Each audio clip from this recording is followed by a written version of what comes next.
be your team, and I will be your facilitator this morning. So welcome to a very important part of our work. This is our first Malawi Barometer Report that we are launching. We are excited and we are keen to share the views that we have found from our report. I'd like to ask you to just introduce yourselves in the chat box. You are joining us maybe from which organization you're joining us from, maybe which country as well. We are keen to know who is a part of this important day that we have today. So just to give you an idea of what we are doing, we are looking at one center, which is the African Citizens Watch, where we look at governance and tracking. So we are tracking government and how well they are doing within their tenure. And today our focus is on Malawi. And before I waste any further time, I'd just like to highlight which team members will be joining us today. We have our Executive Director, Dr. Tendai Marisa. We have Matron Muchena and Eda, and they are part of our program and will be taking us on. So I will not waste any further time. I would like to welcome Dr. Marisa to just give us context around the report. And as he does, if you have any questions, please make sure that you jot them down in the chat box. If you have any comments, also jot them down, and our team will be looking at that and we will raise them as we move forward. So thank you once again for coming. Doc, I'm handing over to you to take us on. Okay. Okay. Good. Good morning. I believe it's morning in Southern Africa and Malawi, and especially for the colleagues. I see some colleagues from Europe joining us as well. Thumbs up if you can hear me. If you can't hear me, thumbs down as well.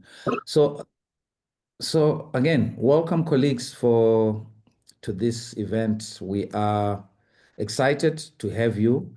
We're excited to be having this conversation a couple of weeks before elections in Malawi. I can assure you we have no sinister plots or agenda to do with the outcome of the forthcoming poll. We are just using this moment to wrap up what has been President Chakwera's first term. At the beginning, when there were changes in Malawi, we did two things. The first thing that we did was to look at the manifestos of all the contesting parties, DPP, MCP, and others. We had what we call the manifesto analysis tool, which we then deployed just to try to understand the lay of the land, the ideas being put on the table, and also sort of the suggestions of how to take Malawi forward that were coming out from the manifestos and other campaign promises that were being made. The idea being we wanted to make sure that we are trying. This is a big project. This is part of a 5-country project. We track governments. Initially, we started tracking in Zimbabwe. We moved to Zambia. We moved to Malawi. We're now in Botswana and South Africa. So we're tracking 5 SADC governments.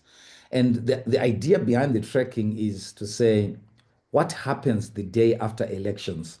Because we notice that in many instances across the continent, democracy is being measured on the extent of free and fair elections. So in all our countries, those of us who have hosted elections, we've held elections, you know, there are these election observers that are going to come, check out prior elections themselves, and after elections, then write a long report about elections.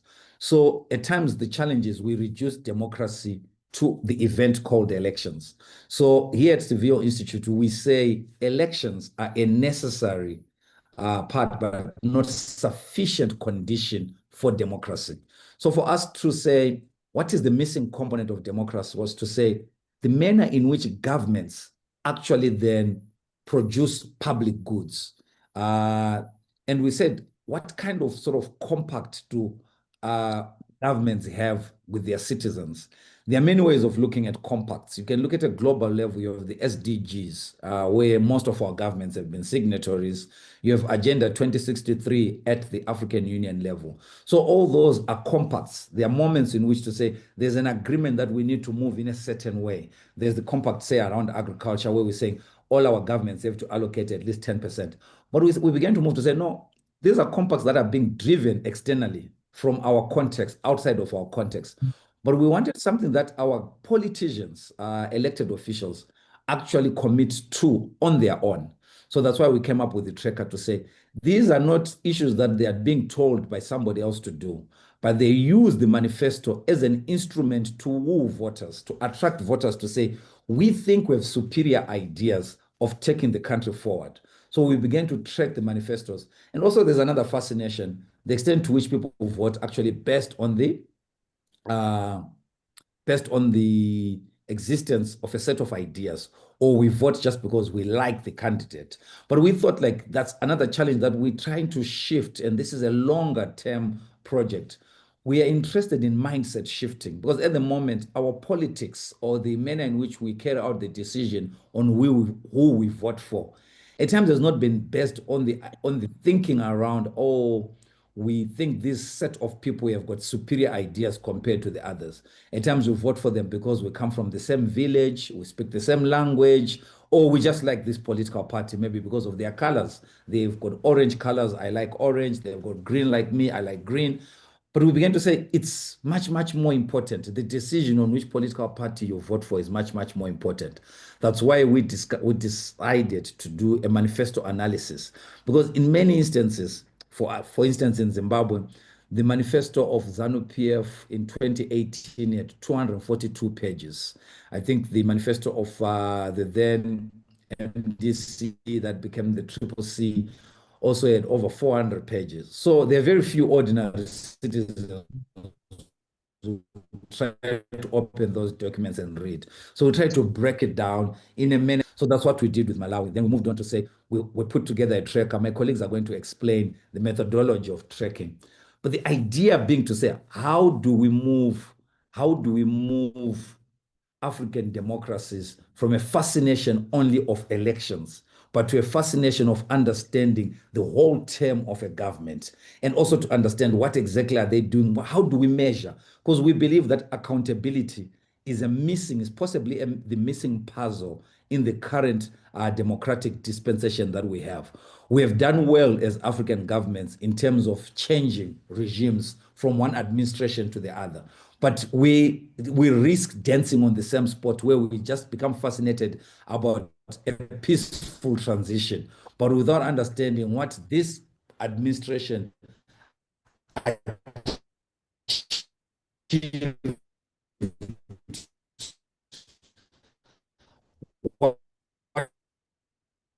what, what did it set out to do, etc. So that voters should change team that they support you to support every because they affect your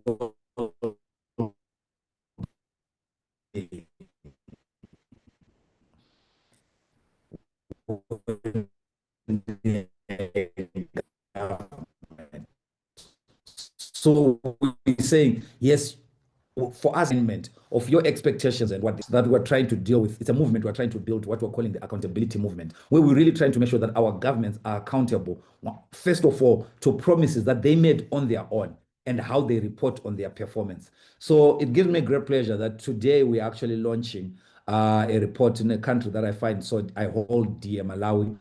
And hopefully we can steer the conversation towards these kinds of qualitative questions around democracy. How do we move democracy? Like I said at the beginning, we are non-partisan. We're not trying to influence any electoral outcome in Malawi, but we're just trying to push the needle on how we discuss political party performance and how we discuss democracy in our sub-region, Southern Africa. And also, how do we bring about a more informed conversation among citizens in terms of choice making, the choices that they have to make in who they vote for. So without wasting too much time, I just say thank you so much for joining us.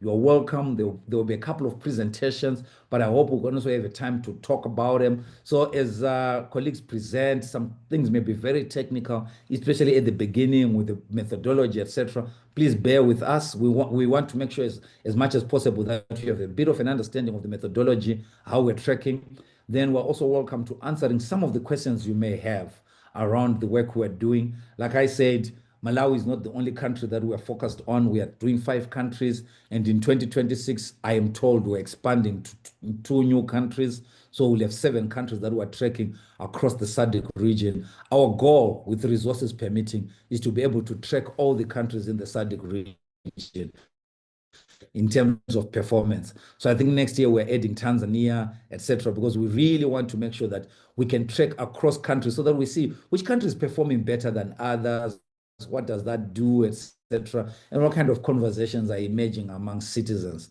Thank you so much, Nonsi.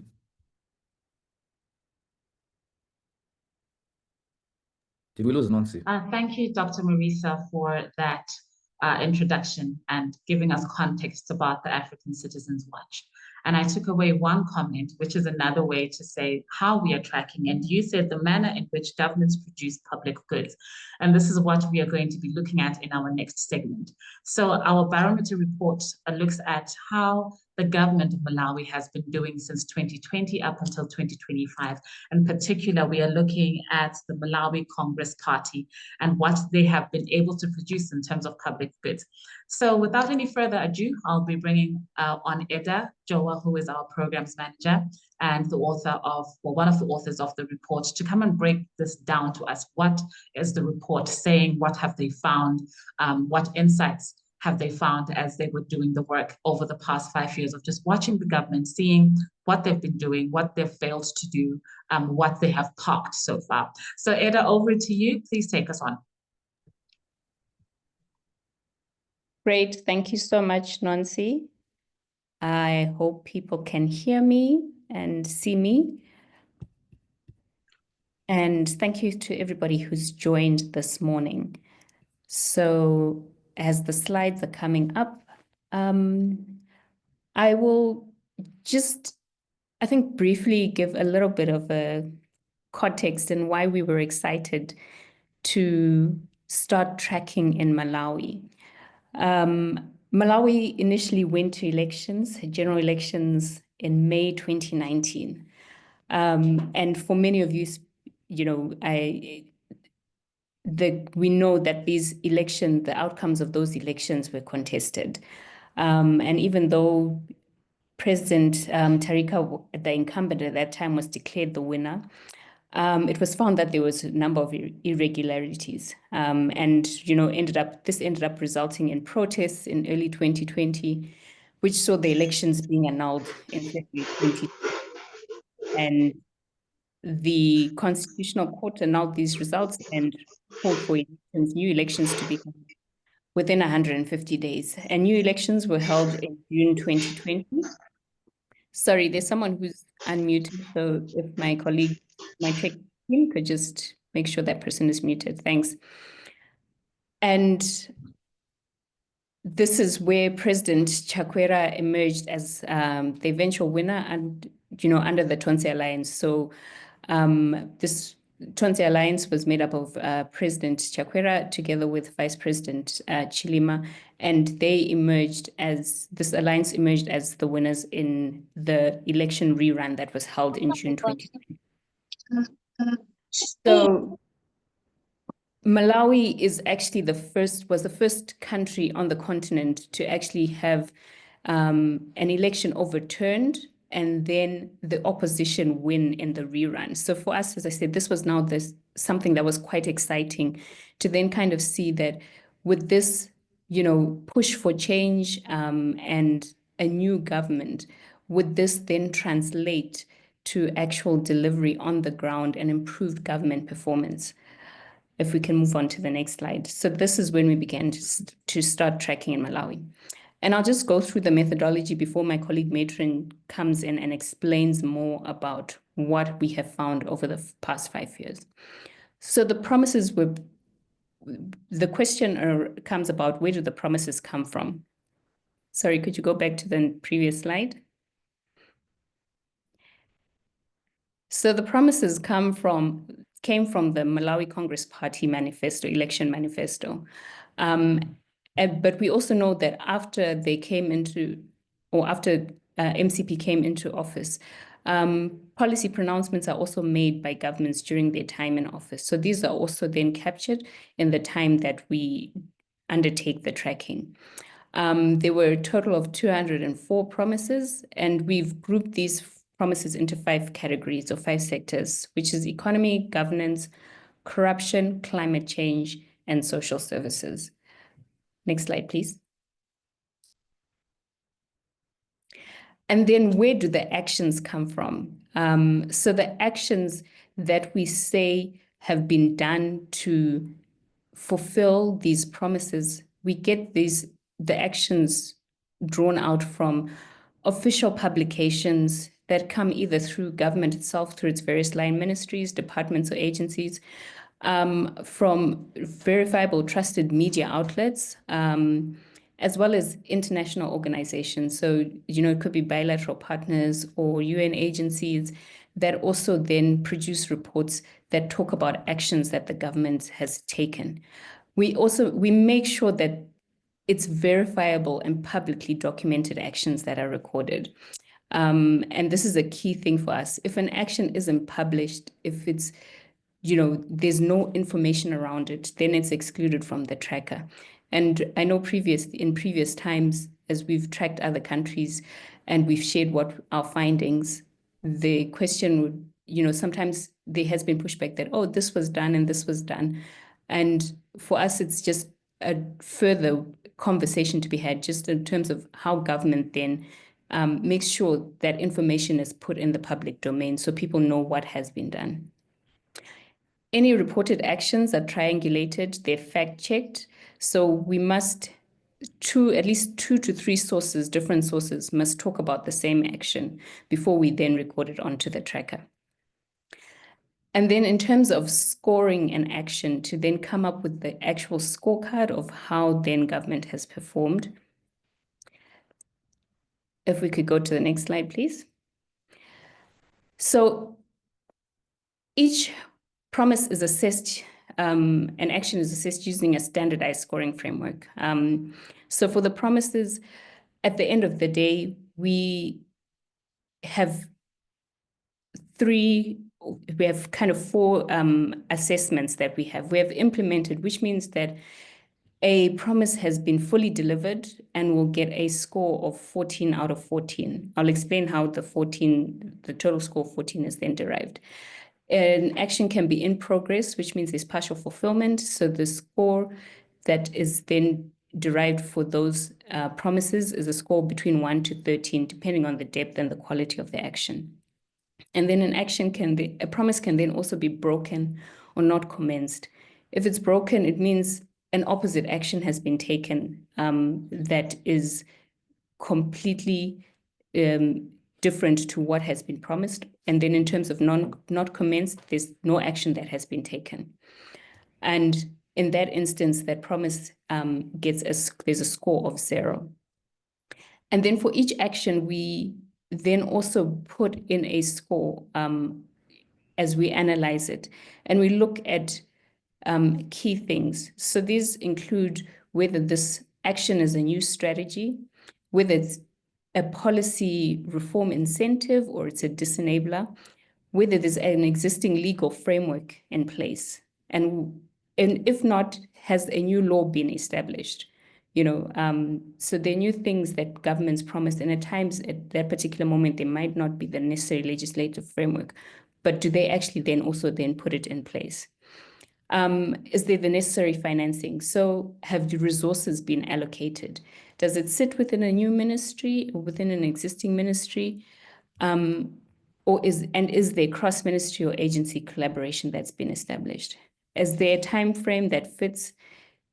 Does it fall within a time frame that fits within the current planning cycle? And then finally, is this a fully implemented policy? So for us, this then kind of highlights at the end of the day how important it is for promises that governments make, promises that are made in electoral manifestos to be smart. Because when you then see how we then score actions and we also then score promises, we need to be sure that the promises are specific, they're measurable, they're attainable, they're realistic, they're time-bound. Only actions that are specific and measurable are recorded on the tracker.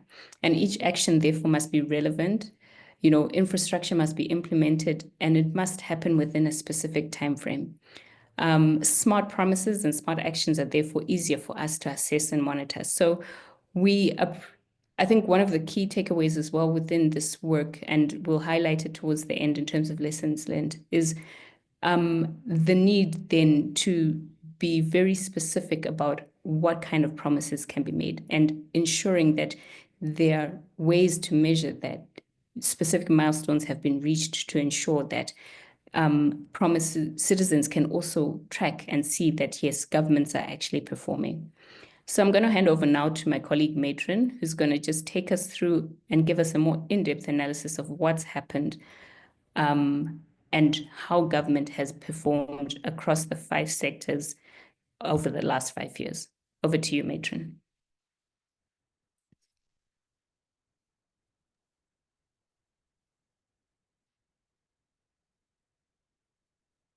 Thank you, Edda.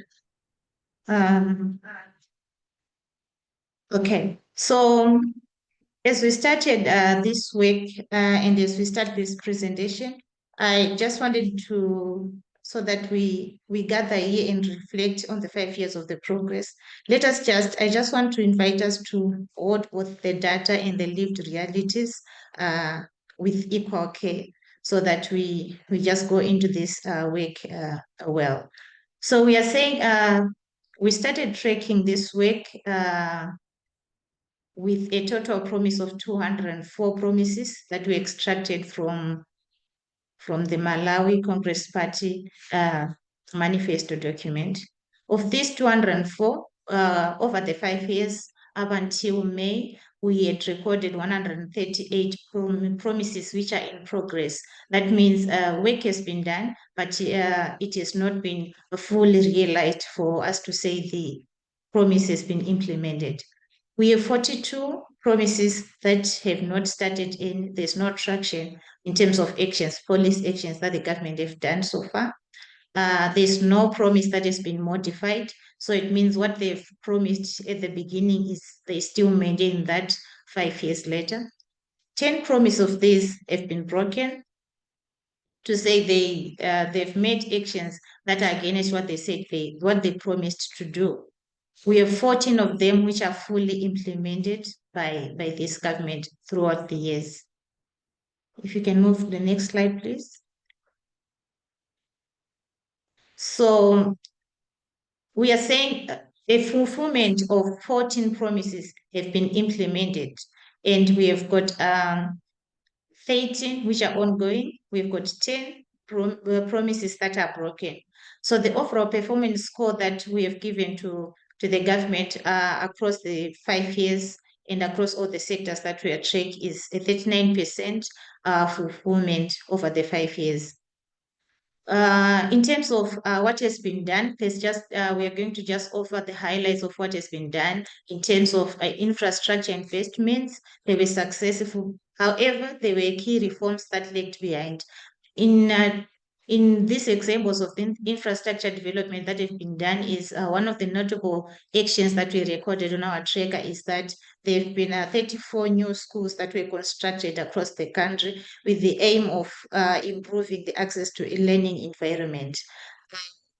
But they've been reforms that lagged behind, maybe in terms of governance structures, so that there's accountability and transparency in terms of doing the work that has been done in the country.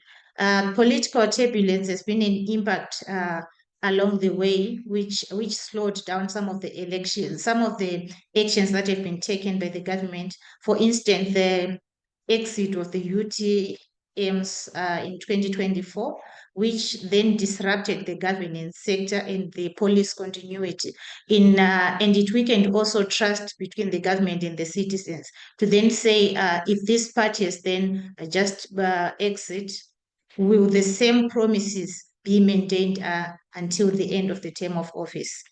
We've also seen key economic challenges across all the sectors and in the country, the likes of fuel shortages, hyperinflation, and a fragile growth hindered hindered the progress in terms of the government actions that were implemented.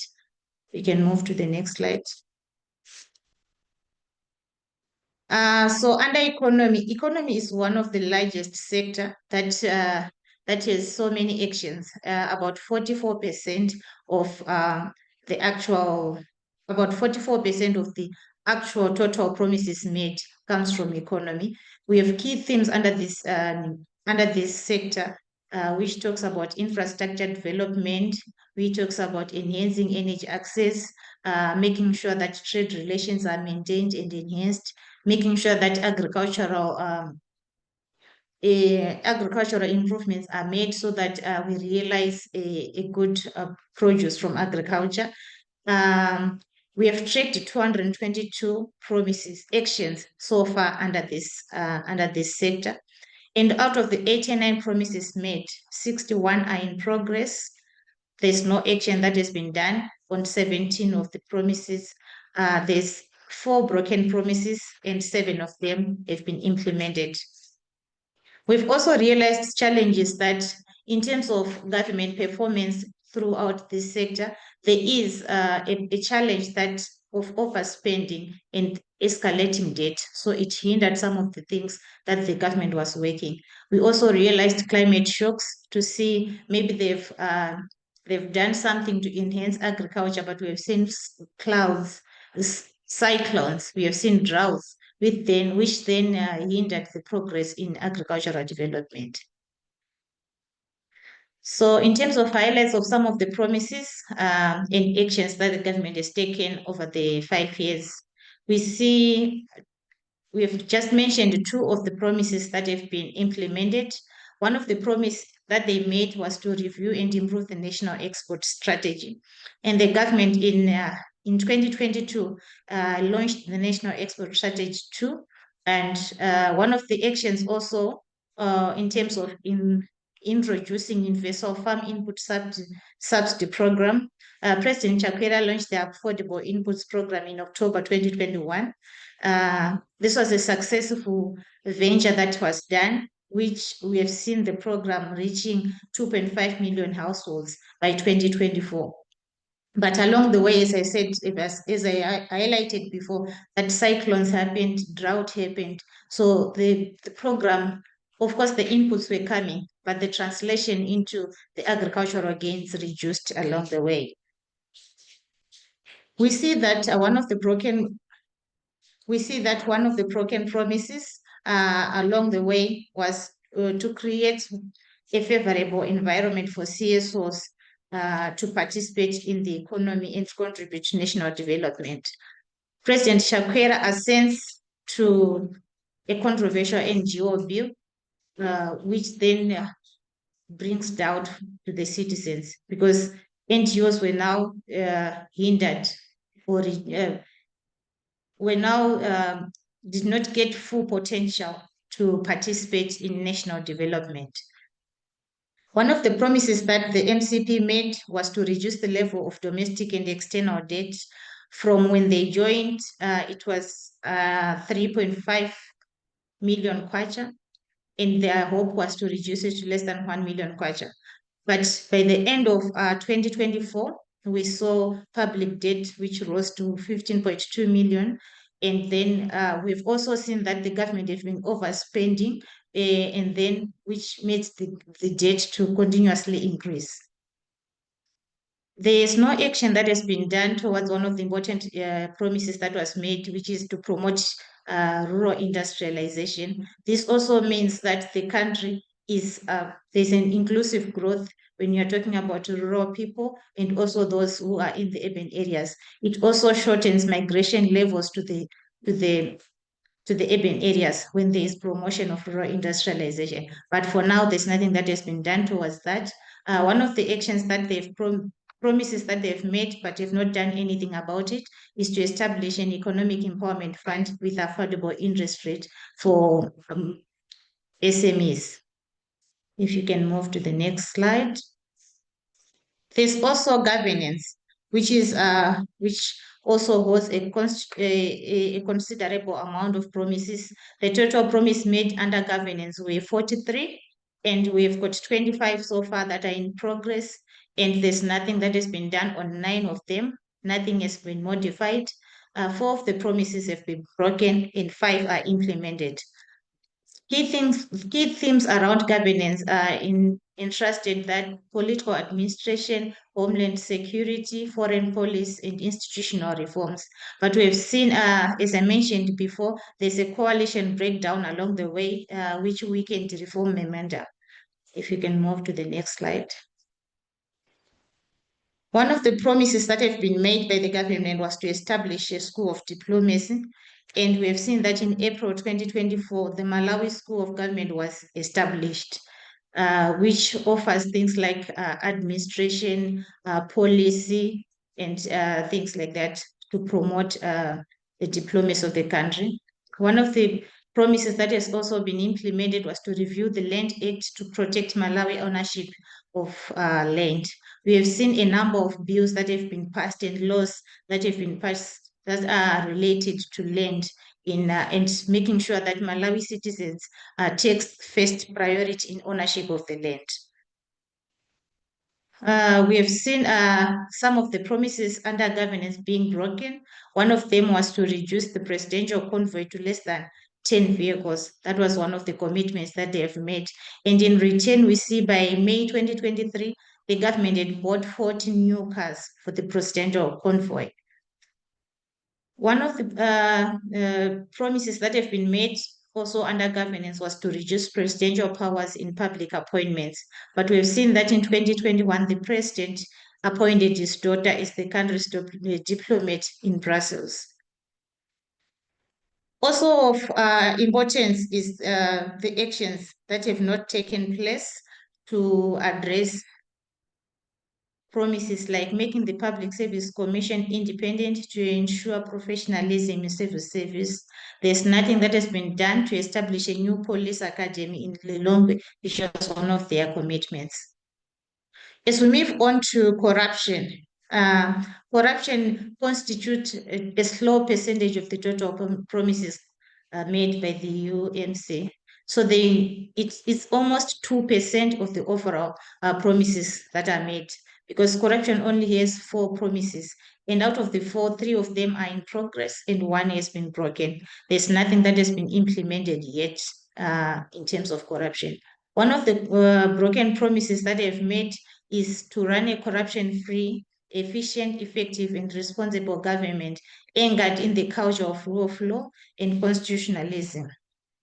But we see in 2024, the government awarded a contract to a United Arab Emirates-based company without required tender procedure.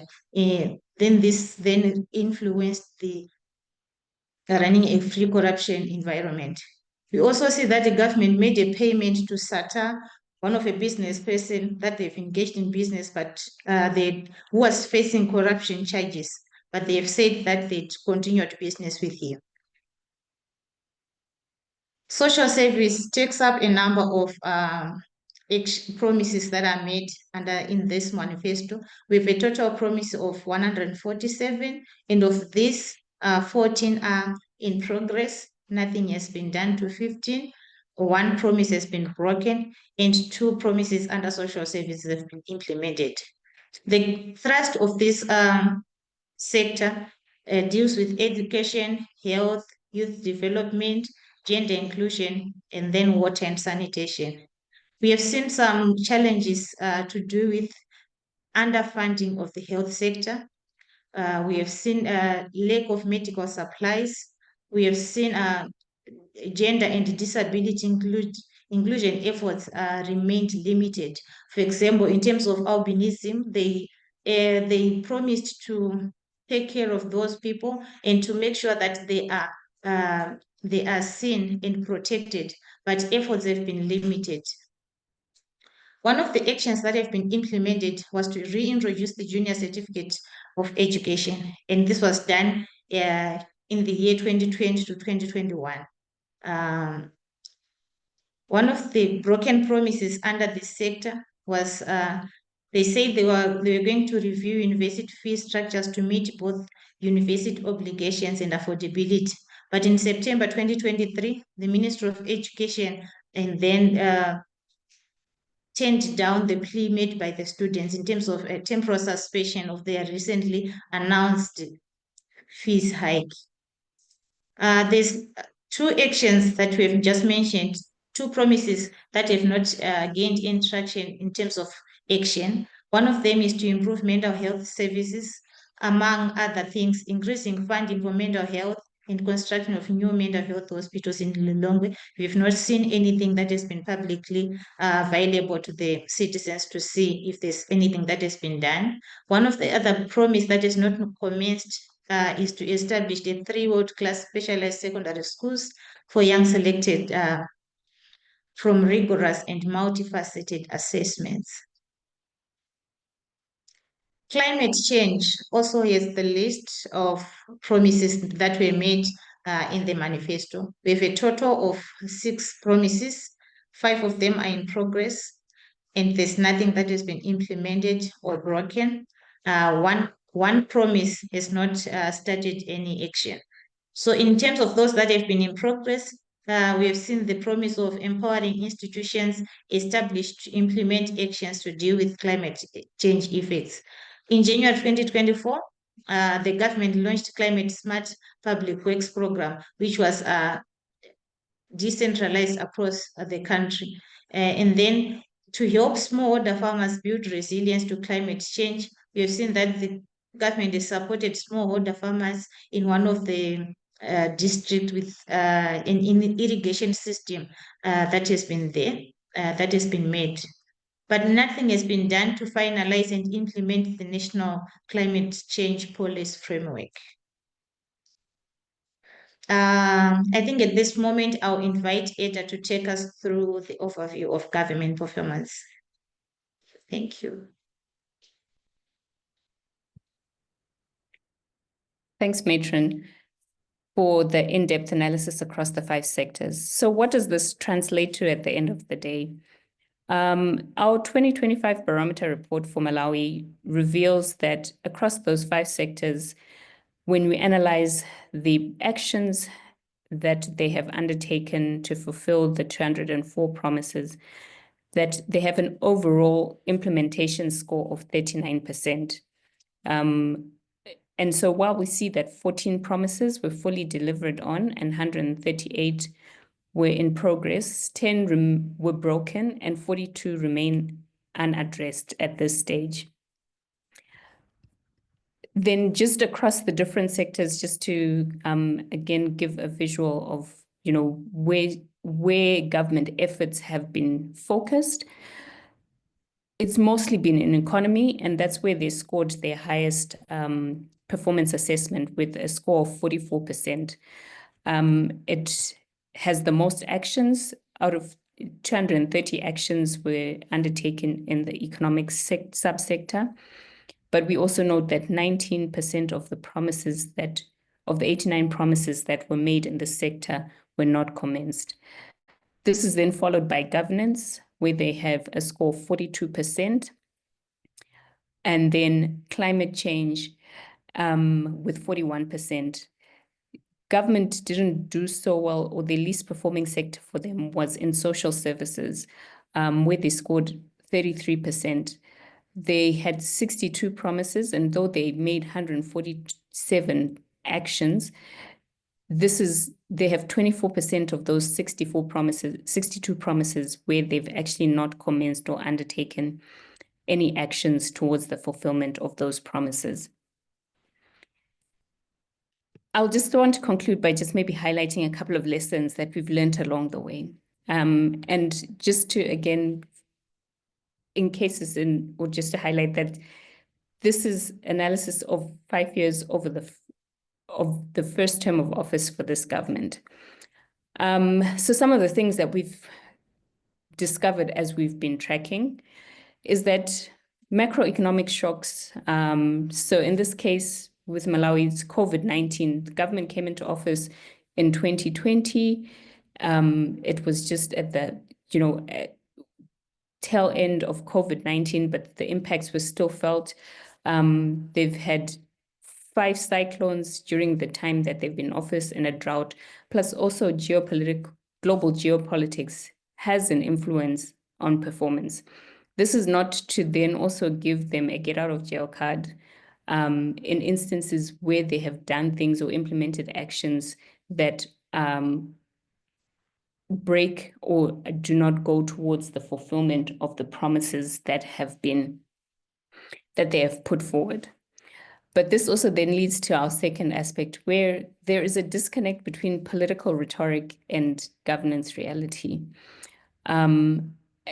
which political parties in the time that they are vying for office, but also governments when they come into office, really need to also manage and ensure that they are being also realistic. And I think it goes back to our aspect or component around, smart promises, that they're specific, they're measurable, they're attainable, they're realistic, they're time-bound.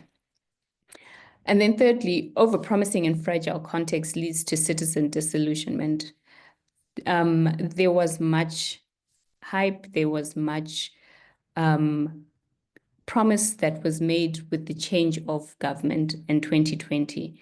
But at the same time, there is a context, the overall social, macroeconomic context that the government is inherited and is also operating in, plays a critical role then in thinking about and framing what kind of promises then are made and the kind of social compact governments must be making with citizens. And then finally, again, as we said, there's a really need for smart campaign pledges.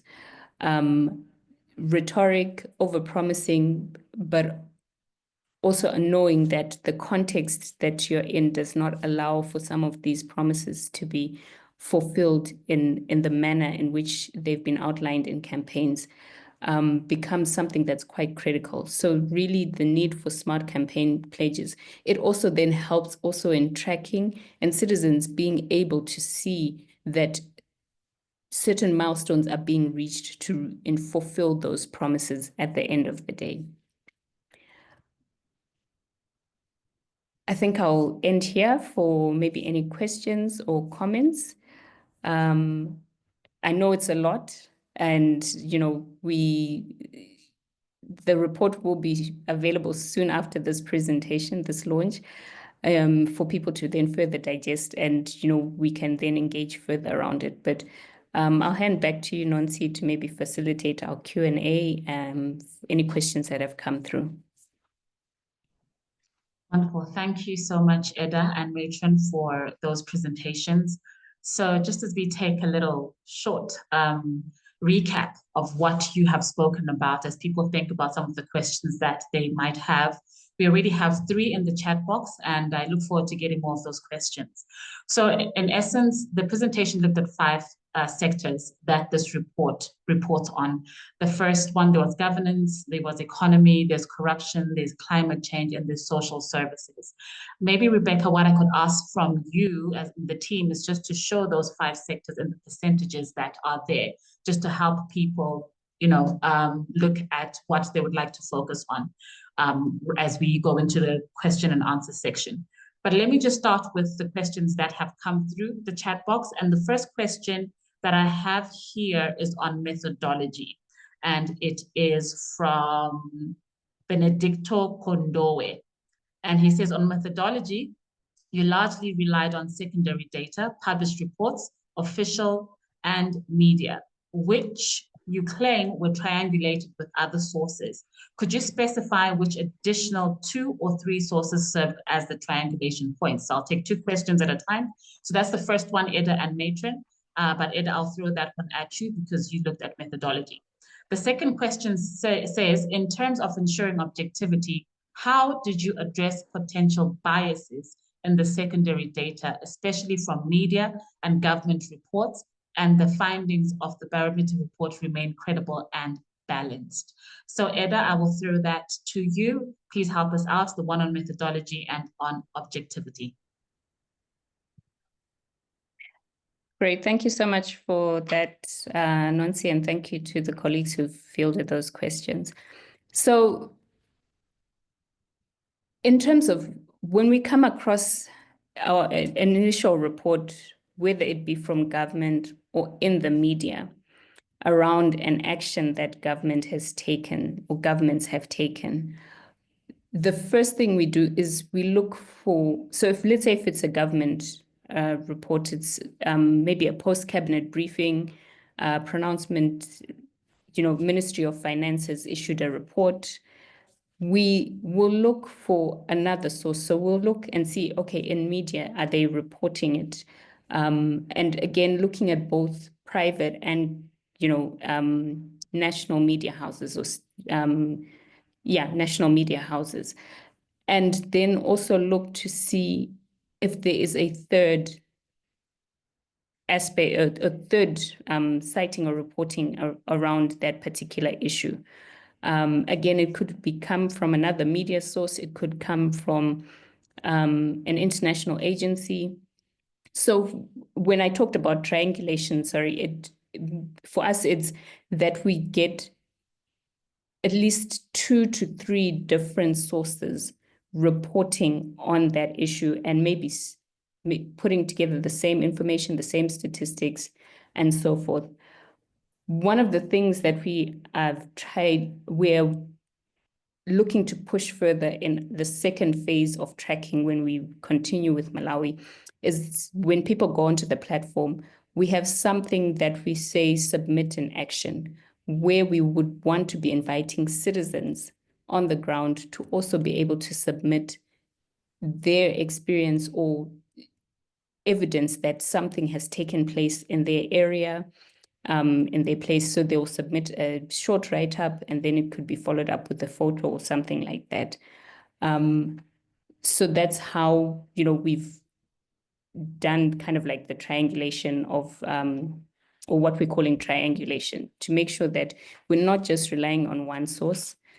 We're looking at multiple sources reporting on the same thing, to then say that, okay, this is a tangible or a credible action that we can list or populate onto the tracker. We are conscious about biases and, that at times so we'll continuously be, tracking and looking every single day.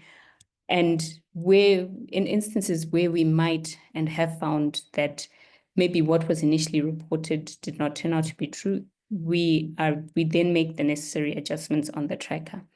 But so far, that's the way we've been trying to make sure that, we see this as a credible action, but also try to manage biases from certain sources in terms of how they report.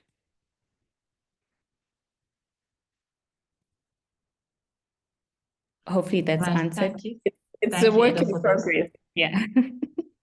There's an interesting one that came up, and it says one very effective method of tracking is getting parliamentary portfolio committees involved through their oversight work. And the question is, to what extent were these considered? Malawi has a government assurances committee. So over to you, Eda, on that question as well. I've noted, just to say, I have noted 2 hands that went up. I would really be grateful if you could type your questions in the chat box, if that's okay.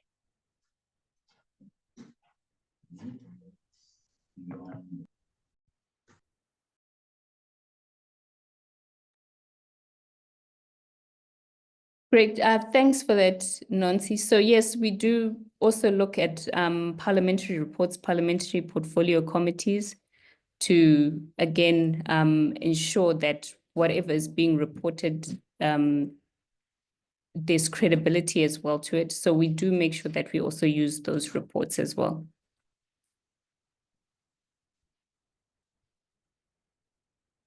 Okay, thank you, Eda. I'm trying to take a look at the 2 people who raised their hands here.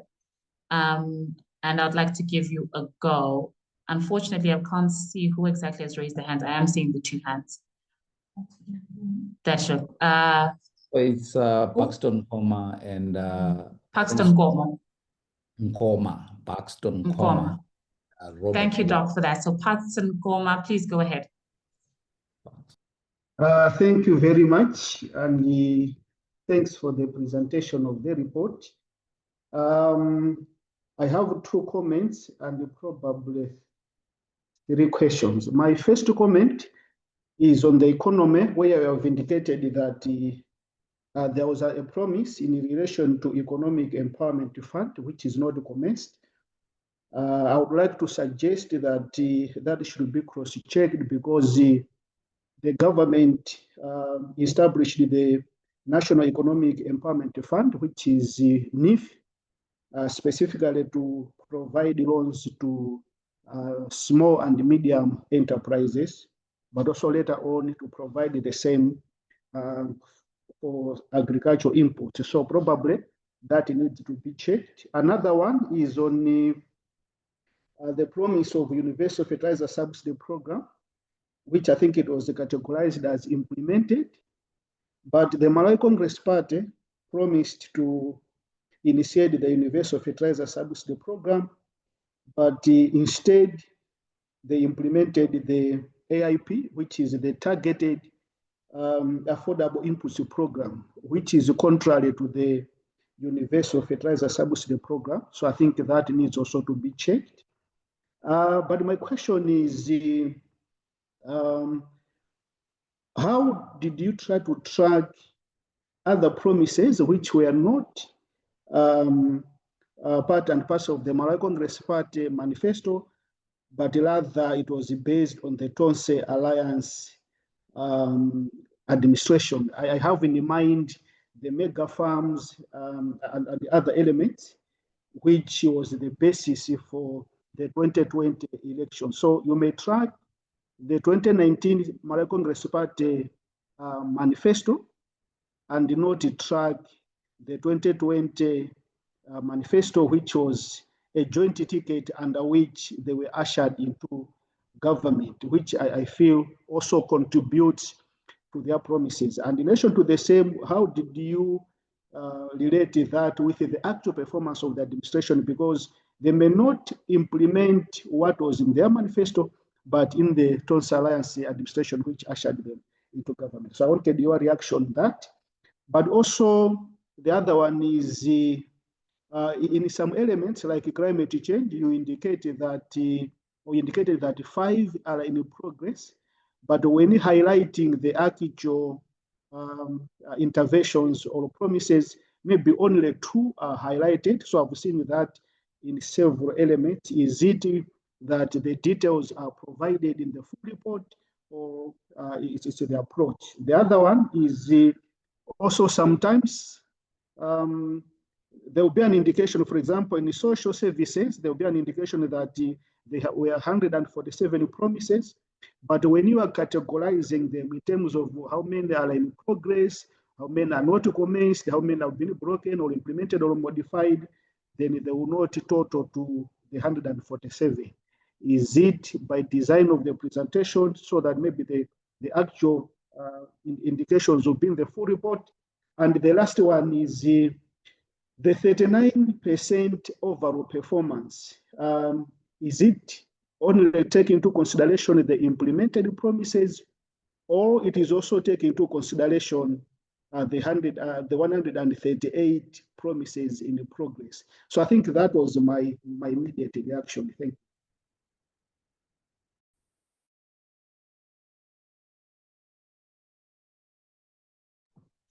All right, thank you so much for that question. Eda, are you ready?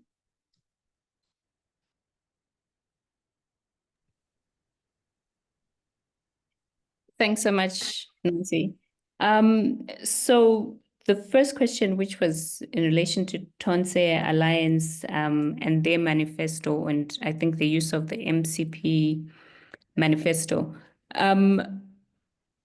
Ourselves, together with colleagues that we've worked with in Malawi, one of the things that we did when we heard about the Tonse Alliance was to look for the actual manifesto of the Tonse Alliance.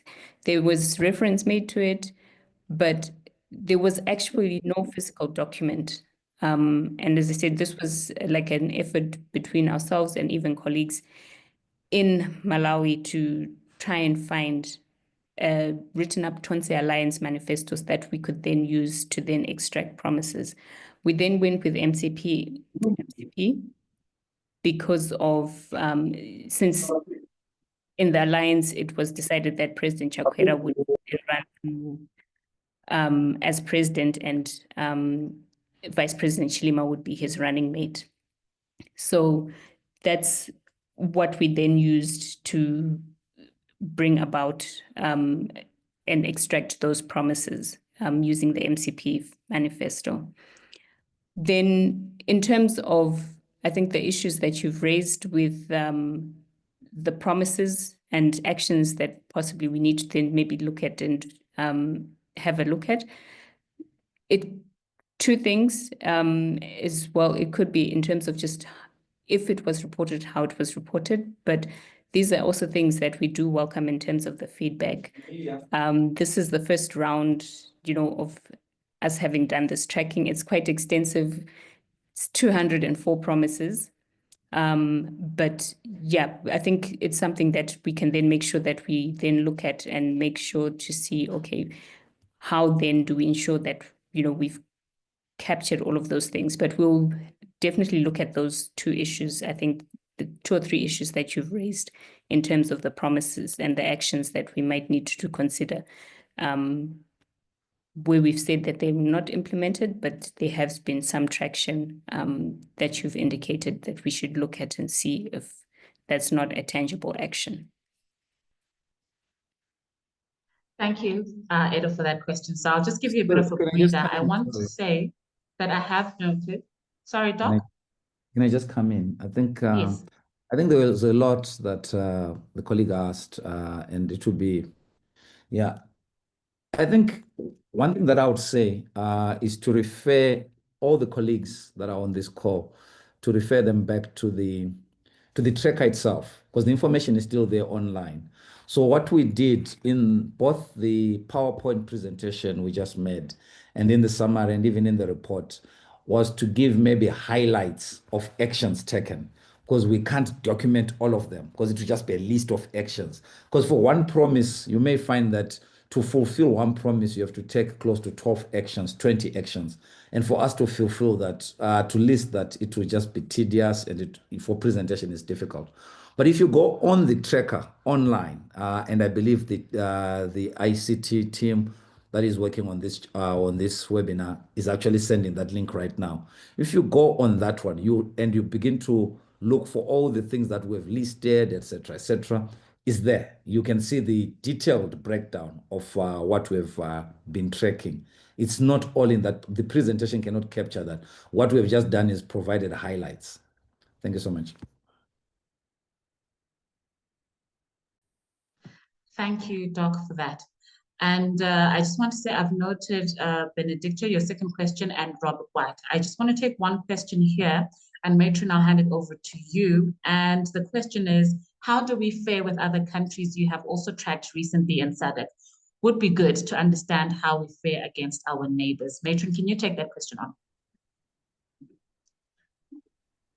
Thank you, Nancy, and thank you for raising that question. So Malawi is not an exception. It's just doing every other African country is operating under. The context that Malawi is operating under, we are saying it was just before COVID. It was just after COVID-19. So there are external forces that affected the entire process of promise implementation. We have seen there are other external shocks like climate change effects, which is also affecting other African countries like Zimbabwe. We've also seen droughts. We have also seen floods in South Africa. So in comparison with other African countries, it's almost the same to say we've also seen that economy is a tendency of getting so many actions and also so many promises. So across the African countries we've been tracking, we have seen governments making so many promises to deal with economic development. And in turn, it will translate to then so many actions in terms of addressing those promises that have been made. We've also seen that across all the countries, climate change has got fewer actions, but in turn, it means that whatever climate challenge that the country faces, it then affects the economic developments or commitments that have been made. So Malawi is not an exception, it's not operating from a different context. It's almost the same in across the countries that we've been tracking. Thank you, Matron, for that question. And I think I've kept Robert Green waiting for quite a bit of time. Robert, please go ahead and ask your question. All right. No, thank you. I had put my question in the chat. I'm raising my hand here. Hello? I can hear you. I'm saying I put my questions in the chat. So do you want me to, are you going to read it in the chat or I should do raise them now? You can ask it. Go ahead. Okay, thank you so much. Thanks for this presentation of a very good and enlightening report. I had two questions and comments, both. The first one is, there's a point where you've attributed the exit of the UTM from the alliance as one of the challenges that affected fulfillment of the manifesto. Now, my question is this because the understanding was that the UTM went into this alliance to help the MCP fulfill its manifesto? Because as far as I'm concerned, the two parties had two different manifestos. And I need to understand that link between UTM's exiting from the alliance and how the MCP failed to fulfill some of the promises in its manifesto. The second one is some of the attributes that have been brought out to have affected achievement of the manifesto, what I would label as endogenous, which the government had control over. For example, the macroeconomic environment, but they're being presented as factors that actually affected them to achieve what they had promised in the manifesto, which is a chicken and egg situation, cause-effect relationship. Now, I was wondering if there's an explanation on why these endogenous factors are actually being attributed as things that affected them, other than the things that they could have been able to address as well. In a way, meaning that they even failed on those parameters. Over. Thank you very much, Mr. Robert there. Between Eda and Matron, Eda, would you like to give it a shot? And you can hand it over to Matron if you see fit.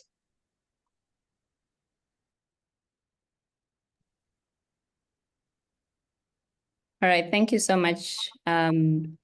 Nancy, thanks you for those comments, Robert. So I think for us, it's a factor that I think we felt was important to highlight. But it's not to say that when the alliance was made, there are certain also or issues that were raised in the UTM manifesto and the MCP manifestos that were similar, or cross-cutting. So in coming up with the alliance, for us, we felt that this was something where the two had come to an understanding that they would work towards the fulfillment, especially of those common manifesto promises that featured in both their manifestos. Was it the only contributing thing? No, but I think it's just something that we wanted to just highlight in terms of how then government then outworked, because it was an alliance of these two parties. The pulling out, obviously, there is certain things or momentum that possibly was lost, but it's not necessarily to say that UTM was expected to fully support the MCP to fulfill its manifesto. I'm sure in terms of coming together in this alliance, there were common things that both parties would have wanted to address, and them being part of the alliance. Then in terms of your second question, in relation to the exogenous factors, so,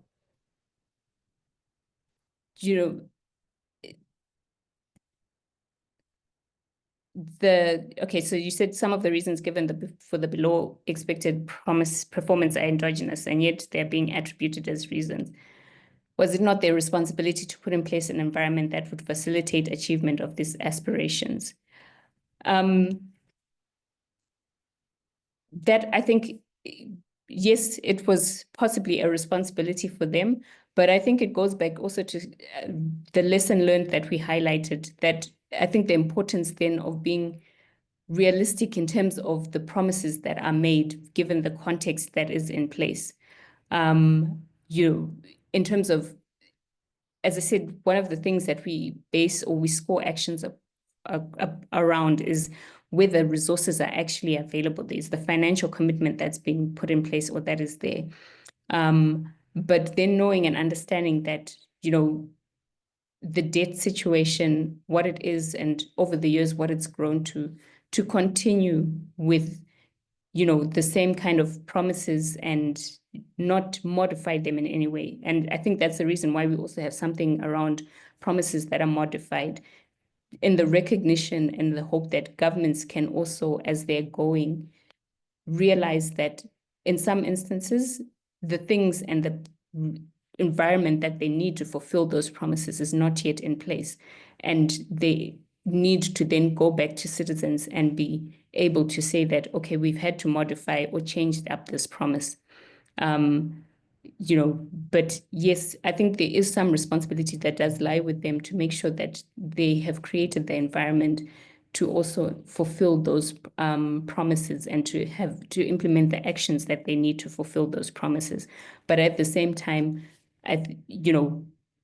being able to then also modify and say that we've had to change because of the context or the environment that's in place.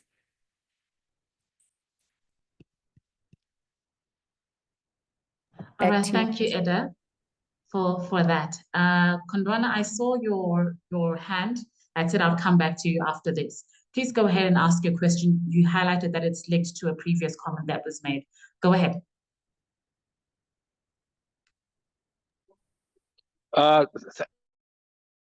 Thank you very much. So my name is Benedicto Kondowe. One of the key issues I wanted to observe is that I find the overall rating a bit misleading, 39%.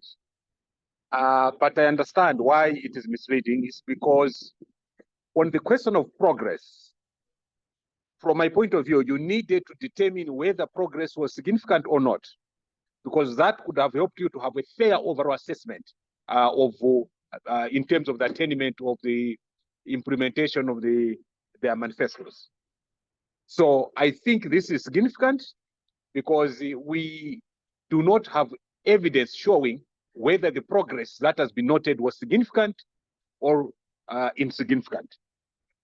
Secondly, is the issue of how the alliance would have impacted on the attainment of the promises by MCP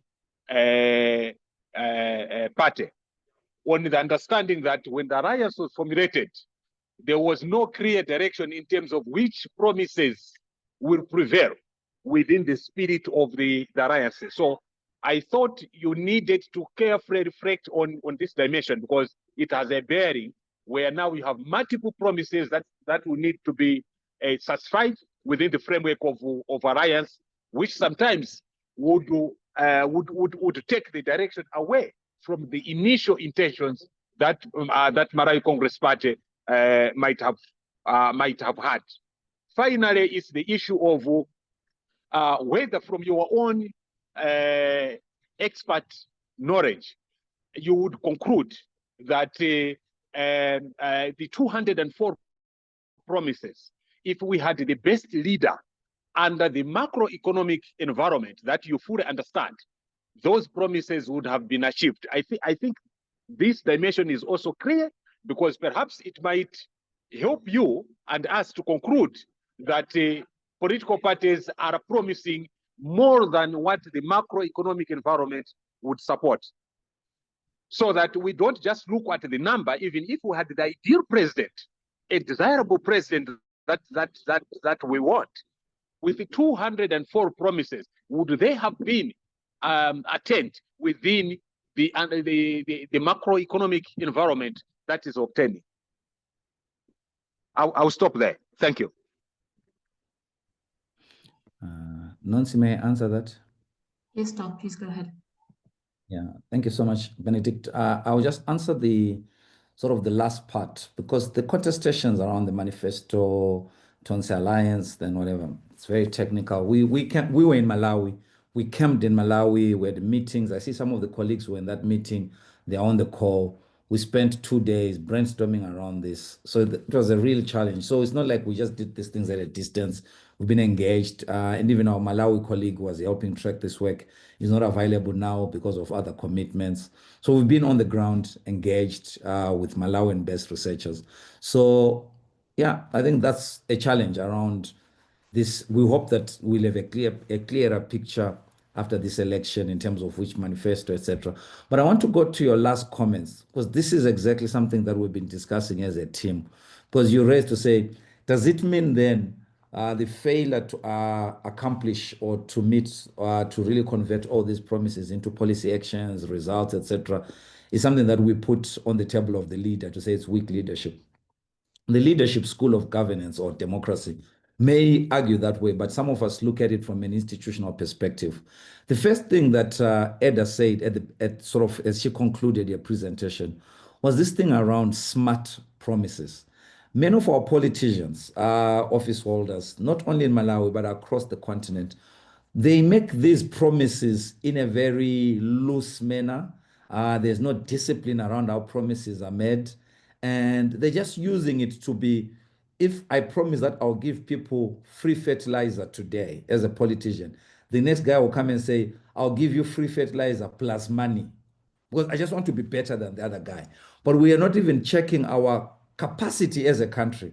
Do we have the tax base to provide subsidies in agriculture? Do we have the tax base to provide free education, to provide free health? So the issue around the capability of the African state is something that we have to interrogate vis-a-vis promises made by politicians. There's something that politicians always say when they get into office within that first month, says, oh, when we got into government, we were surprised that the coffers were empty. We had that story in Zambia. We had the story in Botswana, that the coffers were empty. And it's spoken of, and it's spoken of in passing, but it is telling us something much more different. So at times we've reduced analysis to saying capable or incapable, but we don't understand the factors that explain the lack of capacity or capability to convert policy promises into action. Those contextual factors. So if you look at Malawi, one of the most important things is what we call policy autonomy. Does the government of Malawi have the sovereign policy autonomy to implement the policies as they would want to convert all these electoral promises? So you go back to say, does Malawi cover its 100% of its national budget? To what extent are there external forces sort of holding, directing or pushing the agenda in a certain way around fiscal discipline? You can't do this because you don't have money, etc. So the more a country relies on donor funding, there's a question that was asked in the chat around how is Malawi doing compared to other countries. So what we've found in the region is the more a country relies on direct budgetary support to implement its policy goals, it tends not to perform as well as countries that are actually isolated from direct budgetary support. They have what we may call a de facto policy autonomy because there's no one who's funding their budgets. So I think, so the questions that you're raising are to do with institutional autonomy, the capability of the state to deliver on this. And the third one, which is much more difficult for all of us as we're tracking this, is 5 years enough to really convert electoral promises into policy actions to achieve 100%. That's why we need smart, the specific, measurable, attainable, but realistic and time-bound promises. Half the time, we're making promises that ideally can be fulfilled over 15 years, 20 years, 10 years, but we want to accomplish them in 5 years. Because the electorate, the system that we have demands performance on the part of would-be office holders. But in the process, we actually create politicians, we actually put pressures on politicians to make promises. I think they actually know at the back of their minds that they can't fulfill them, but they're just trying to get into office. So it's that challenge around how do we come to a place whereby we actually have realistic promises that we can track as a country and say, we actually have consensus to say, if at least we accomplish 50% of this, we'll have moved the needle on poverty, on inequality, on corruption, etc., etc. But at the moment, it's like you have to write everything that you can think of. You should get the best writers to write a manifesto. But is it scientific enough to help you with your governance agenda? I'm not so sure. So that's the challenge. And it's not unique to Malawi. It cuts across all the countries that we're tracking in. The fellas here in Zimbabwe actually said, no, we're not writing a manifesto. Because again, when we score them 39%, it looks like maybe we have an agenda against them, etc., etc. But it's to show the realities of coming up with a very lofty campaign, electoral manifesto agenda, and then performance over 5 years. So it may be that we are not trying to put blame to say, oh, you were too corrupt, you failed to do this because of your corruption. It's just to say, was there enough time to accomplish these 242 promises? Were there enough resources? Is it possible, even if you have enough resources, is it possible to turn around certain things?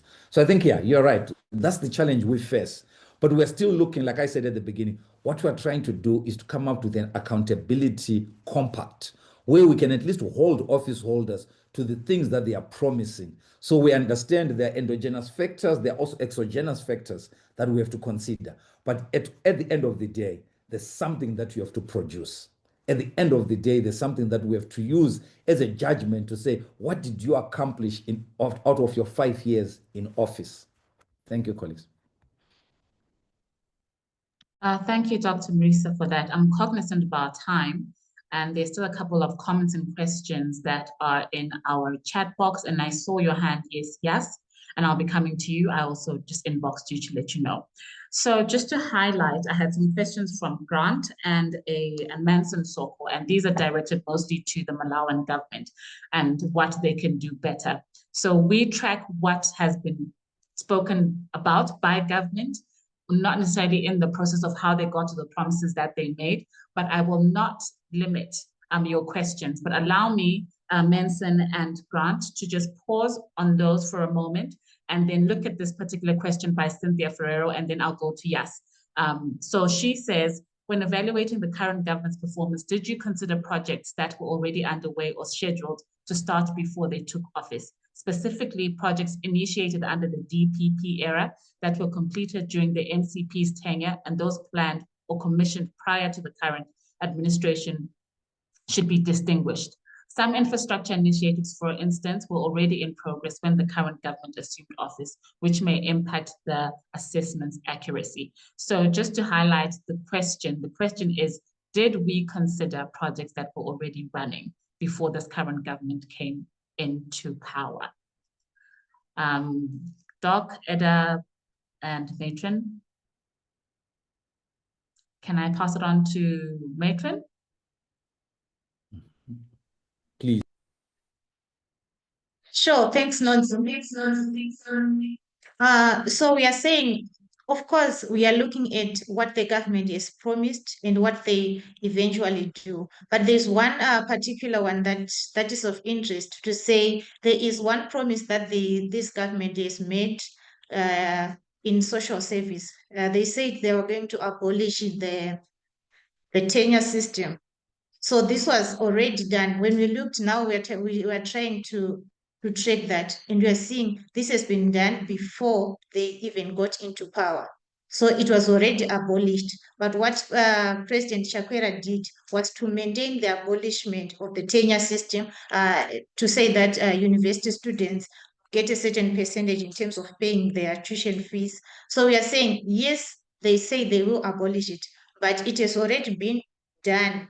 And what else has they done, either to cement that or maybe to go against that? Maybe they will reintroduce that or whatever. But we say there are things like that, which normally says so we don't have control of like the promises that are made by the government. But we are saying where there are things like that, where they manifest to say this project has been done already, we are only going to see what more action has the government done if they've talked about that particular action. So I've given an example of that social service promise that it has already been done, but the government here is coming in to cement that and making that a continuous process. They are not diverging from the previous thing that has already been established. I think that would be my comments. Thank you for your comment. Yes, can I come over to you? If you're ready, please unmute and ask your question. Yeah, thank you so much. And let me join my colleagues in congratulating you for this quite insightful report. My name is Charles Kajoloweka. I am with Youth and Society here in Malawi. I take note that you have much more highlighted the macroeconomic environment that definitely significantly undermined the ability of the government maybe to deliver on most of those commitments. I also wanted us maybe to reflect on the political environment beyond just the Tonse alliance. I'm asking myself, in the last 5 years, what has been the effectiveness or influence of civil society that might have positively or negatively impacted on the performance of government? Because citizens' engagement and demand also has got a significant contribution to the performance of government. Beyond just the ballot, what has been the engagement? And would the citizen passivity or passiveness and inaction combined with the civil society make a difference? And how does this reflect in the performance of government? Not only that, but also other oversight institutions such as Parliament. Did Parliament play its rightful role? To what extent did Parliament play its role to ensure that it influences implementation of these commitments? So I'm looking at other strategic stakeholders that would have played a role in ensuring that there is performance on the part of government. Are we only looking at government or the ruling party, or we are also looking at other strategic stakeholders? That would be my submission. Thank you. Thank you for your submission. Doc, I want to kindly check if you have any comments. Yeah, yes. Unfortunately, for the purposes of this discussion, I would say, yeah, it's very limited. We are tracking the performance of government. We are tracking them against the promises that they made as a political party before they got into becoming the government. But the questions that are being raised are fundamental to a democracy. So ideally, what we should be doing is after elections is to sit down and have a national convention with all stakeholders to begin to say, how do we move forward as a country? Because half the time, there's a limited view of democracy, which is what we're discussing here. This limited view of saying there's a political party that won an election, it's now in government, it should now deliver on the promises it made. But the question that is being asked is deeper, is to say, is this really sufficient? What other things could we do outside of government, etc.? What kind of partnerships can we put in place, etc.? I think it's a very critical conversation for Malawians, for all the countries where we are tracking, to have that kind of conversation. Because we have to understand that government is just one site of change. But also it tends to be larger because it collects public revenues, it's expected to do a lot of other things. But increasingly what we're realizing, even OECD countries say this, it's becoming difficult just to entrust all your public problems to a government. We now need a with approach to democracy and governance, to say we do it together with government. So I totally sort of buy into it, but I'm just saying that for this particular conversation, we had framed it around analyzing and trying to understand what the Tilitonse, then MCP government managed to do in the 5 years they were in office. That was the assignment of the tracker that we had. But going forward, it's a good conversation to have now and again, and bring this tracker to that conversation to say, we are tracking you as government. This is what we're learning. How else can we help you? Because another challenge is we're not using this tracker to actually have conversations with office holders to say, you made these promises, where do you need help? How can you help, etc. So it will be good to use this tool to broaden the conversations beyond just saying, oh, you did X and you didn't do Y. Thanks. Thank you, Doc, for those comments. And I think they fit really well to one comment that was written, and it kind of ended the question from Kenan Chenjezi. It says, Malawi has the National Planning Commission, which is responsible for ensuring party manifestos are aligned with Malawi Vision 63. How can the smart tracker be integrated into the Malawi Vision 63 so that our leaders are accountable for manifesto promises?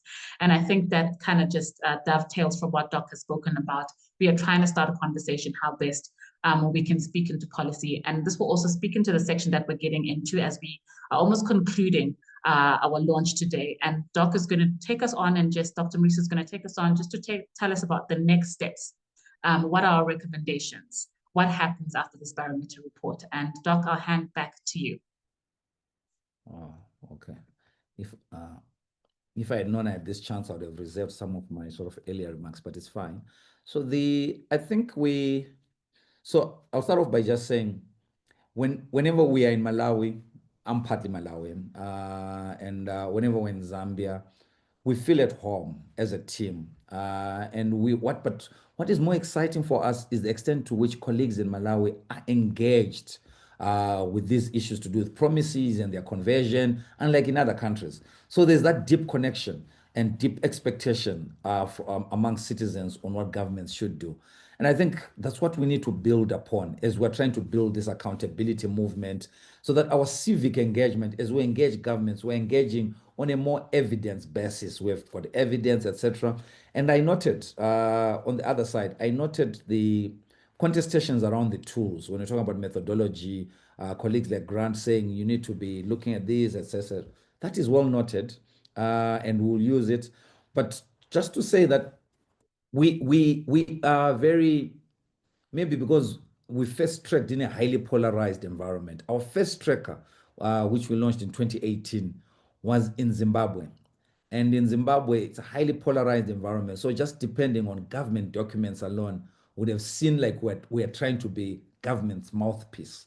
So we went towards what we thought were independent sources, and we trusted the media sources. Then we'd sort of check with other media. So we'll just not use what is coming out from one media organization.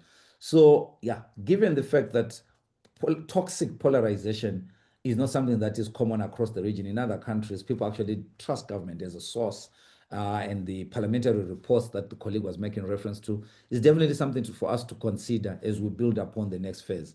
But for me, I'm hoping that a report like this does not end here. We are engaging colleagues who are in the media to see if they can carry this in their newspapers, at least a summary, reference to it, etc., to create a different kind of conversation. For many of us, our alignment with political parties at times is not based on logic. It's based, maybe the leader comes from my village, the leader speaks the same language as me.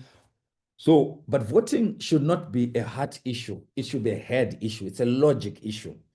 To what extent can I entrust my vote to this incumbent party, or do I need to shift, etc.? Because the loyalty to a political party cannot be the same as to a football club, because a political party may fail to deliver, and you have every right to either stay there or to shift. So we're hoping that evidence like this, amongst many other reports that colleagues in Malawi will come across, will make people become more informed voters. Because there was this information around voters to say you have the right to vote. I think as Africans, we need to move beyond that to begin to say to vote for what and for who and why. So that's what we're hoping that this report begins to answer. So we analyze an incumbent party, which is a bit unfair because the other guys are just coming up with their own ideas, they're floating. So the other guys may be judged on their manifestos, but the incumbent party is judged on its previous performance, which is the challenge of incumbency. There's the advantage that they've got access to state resources, they can campaign freely, but they have the disadvantage to say they have a track record. It could be messy, it could be helpful, etc. So we're hoping that This report, amongst many other reports, will help shape voting decisions come the day of of voting. But it also gives us a baseline as we move forward into 2026 to begin to say, we ended the year on this note. These were the issues that were outstanding. So how are we carrying these issues forward? And to what extent is government as a single actor capable of delivering across a wide spectrum of public problems that we face? So once we get there, we begin to have different kinds of conversations, different kinds of partnerships and relationships and collaborations. Even advocacy improves a bit based on this kind of information. Even media reporting, we hope that it improves. It goes beyond just analyzing individuals, but goes to analyzing issues.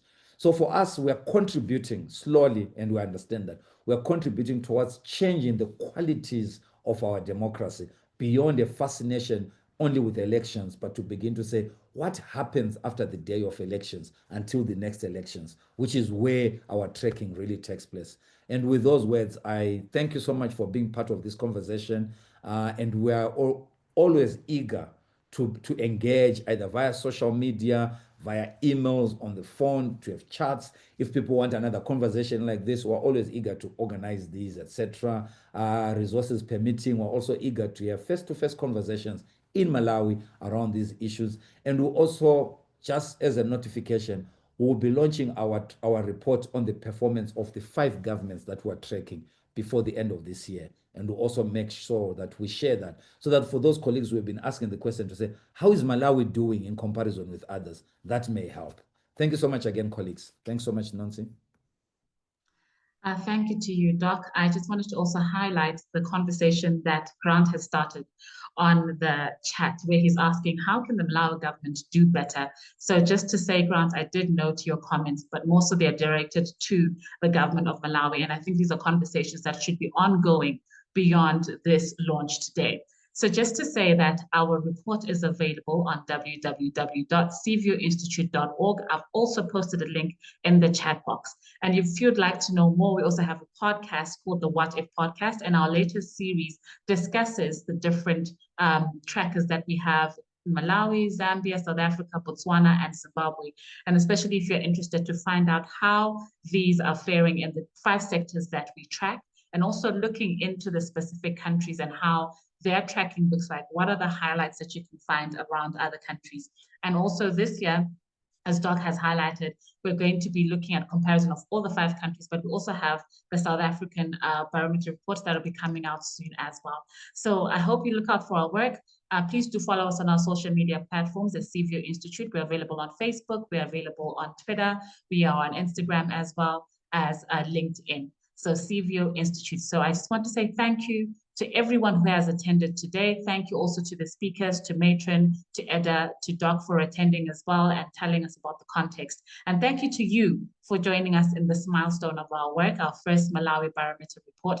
We hope to see you engage with our work, as well as to see you in the other meetings that we might have. Have a good afternoon, a good morning, wherever you may be today. Goodbye.